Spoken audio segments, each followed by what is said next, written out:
So many interesting surprises about this past election, not the least of which was the result. But in terms of long-term impacts on the way campaigns are run, this was, and I hate to use this stupid business cliche, a game changer. Early in the campaign, when I heard that Trump was basically not running a traditional ground game, I was very concerned. By ground game, I mean what Democrats have historically done very well, which is go out into neighborhoods, knock on people's doors, get them to the polls, in short, just physically turn out the vote.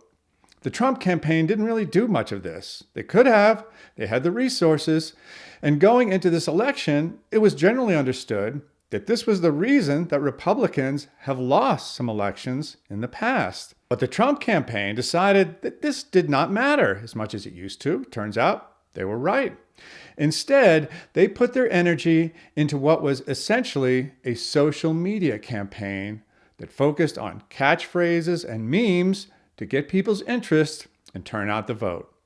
Time will tell whether this strategy is transferable to any candidate other than Donald Trump. So much of his appeal was generated by the Democrats themselves in their unhinged attacks, their lies, and their Soviet-style lawfare. One of the most compelling pro-Trump images from the campaign was literally generated by the Democrats themselves, the Trump mugshot. To this very day, I don't think they understand or haven't accepted that in forcing Trump to do this mugshot, which was optional, as it turns out, they gave him an enormous popular boost. And running this photo prominently and in nearly all of the leftist press, they inadvertently hammered home the impression that many people already had, that Donald Trump was being railroaded as part of a political witch hunt to keep him from running for president in 2024. You really have to give the guy credit. For most people, it probably would have taken 100 tries to get what was, for him, the perfect mugshot. It communicated determination and courage in the face of phony charges. This guy did it in one shot. It's amazing. Anyway, it tells you a lot that the Trump campaign immediately started distributing this photo on its own, putting it on t-shirts and other merchandise.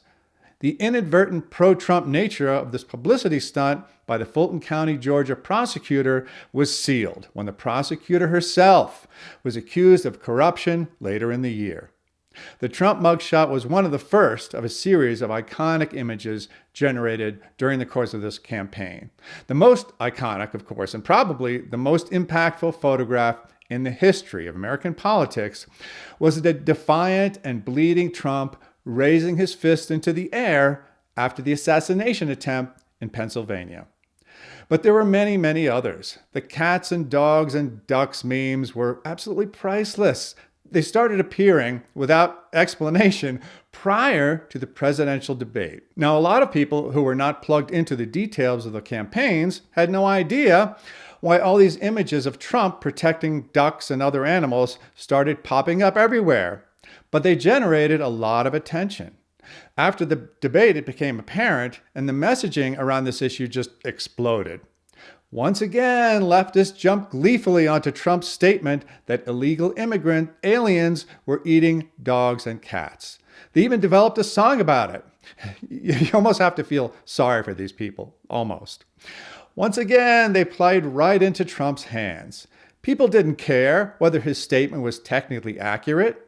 What they cared about was the objective fact of the ongoing invasion of illegal aliens, and these memes drew attention to that issue in ways that no normal news story could. Another one, who can forget Donald Trump working at McDonald's? And that is why I say I'm not entirely sure these tactics are transferable. What other billionaire but Donald Trump could go into a McDonald's for an obviously staged photo op and somehow come out as a hero of the working man, and simultaneously draw attention to the bogus Kamala Harris claim that she once worked at McDonald's? I think this is why it worked. I think Trump actually enjoyed working at McDonald's. It was a quality about his interactions with the people driving up to the window that would be really, really difficult to fake. Anyway, it worked. And the Trump team is not a group that will let a gaffe go unpunished. Within hours, maybe minutes, of the Biden statement that Trump supporters were garbage, There was a staffer, or so Trump says, in Trump's office saying to him, "Sir, how would you like to drive a garbage truck?" And once he agreed, asking, "Sir, would you like to wear a garbage vest?" It's priceless.